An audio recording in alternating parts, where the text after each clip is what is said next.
अस्सलाम वालेकुम दोस्तों, मैं हूं सुबही उस्मान और आप देख रहे हैं सुबही का पाकिस्तान। दोस्तों, जिस तरह से मैंने आप लोगों को बताया था और जिस तरह से सारी दुनिया में मशहूर हैं मस्जिद नबवी वाले बाबा जी कह लें, वायरल बाबा जी कह लें,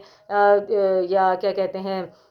जो भी आप उनका नाम ले लें, एक काबिल एहतराम एक मोतबर शख्सियत हैं जिनको कि पाकिस्तान में बहुत ही बुरे तरीके से यूज़ करने की कोशिश की जा रही थी। अब अल्लाह ताला ने उनके ऊपर मेहरबानी की है, पाकिस्तानियों से उनकी जान छुड़ाई है। और सऊदी अरब वालों ने जिस तरह से उनसे वादा किया था, जिस तरह से कहा था कि वो उनको हज करवाएंगे, वो उनको उम्रे पर लेकर जाएंगे, सऊदी अरब ने जो है अपने शाही मेहमान को अब्दुल कादिर मरी को जो है सऊदी अरब बुला लिया है। और इस वक्त अब्दुल कादिर मरी जो हैं अपने बेटे के साथ सऊदी अरब जा चुके हैं। जुमे वाले दिन ये सऊदी अरब के लिए निकले हैं और बताया ये जा रहा है कि अभी ये कंफर्म नहीं है कि आया उनको सिर्फ शाही मेहमान बना के अभी वहाँ रखा जाएगा या फिर उनको हज भी करवाया जाएगा। बहरहाल जो शाही मेहमान उन्होंने बनना था, जिस प्रोटोकॉल के लिए हमारे सियासतदान कोशिशें करते हैं, हमारी बड़ी बड़ी शख्सियात तरसती हैं, इस अदना से बंदे को जो कि अल्लाह की नज़र में बहुत मकबूल था, जो कि अल्लाह की नज़र में बहुत ही मोहतरम था, तो ये जो दुनिया की नज़रों में अदना और अल्लाह की नज़रों में आला था, उसको अल्लाह ने वो मकाम दिलवाया कि जिसकी बड़े बड़े लोग ख्वाहिशात करते हैं।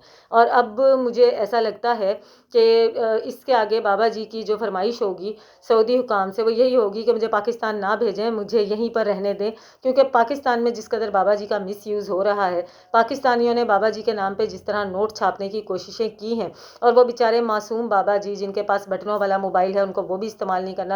करना आता। नज़र भी आपने उनको देखा है कि बिनाई भी किस हद तक कमज़ोर है, लेकिन उसके बावजूद भी आखिरकार पाकिस्तानी जो हैं वो कोई मौका भी फ़ायदा उठाने का जाने नहीं देते हाथ से। तो वो बाबा जी को कैसे जाने दे सकते थे? बाबा जी के नाम पर बहुत ही ज़्यादा उनके नेक कामों को इस तरह से इस्तेमाल किया गया, कहीं पे बुला के उनसे दुआएं की गई और मनादियाँ कराई गई कि जी आ जाओ दुआ करा लो, तो इनके मुंह से निकली हुई हर बात सच साबित हो जाएगी। कहीं पर कहा गया आ जाओ आके दम दरूद करवा लो, 100 रुपये टोकन के दे दो, 200 रुपये दे दो, 500 रुपये दे दो, ये बाबा जी जिसको दम करते हैं उसको सारी ज़िंदगी के लिए शिफा हो जाती है। बाबा जी का उठना बैठना सोना जागना सब कुछ हराम करके रखा हुआ था, हर चीज़ की वीडियो बनाई जा रही थी, हर चीज़ को कैप्चर किया जा रहा था। अब शुक्र से बाबा जी एक अच्छी जगह पर पहुंच गए हैं, ना सिर्फ वो वहाँ पर जाके अल्लाह के हुजूर सरबजूद होंगे, अपनी ख्वाहिशात पूरी कर सकेंगे, जो उनकी ख्वाहिश थी दोबारा से अल्लाह के दर पे जाना, हज करना, और उसी के साथ साथ इतनी इज्जत,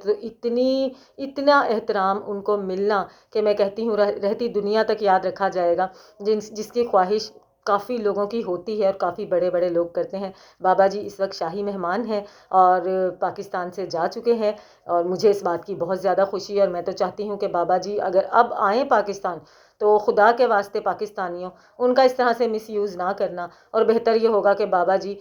हमेशा के लिए सऊदी अरब को ही अपनी जो है अमाजगाह या अपनी रिहाइश बना लें, यहाँ पर ना ही आएँ तो यही उनके हक़ में बेहतर होगा। आपकी इस बारे में क्या राय है मुझे ज़रूर बताइएगा। मिलती हूँ आपसे अपनी अगली वीडियो में, तब तक के लिए अल्लाह हाफ़िज़।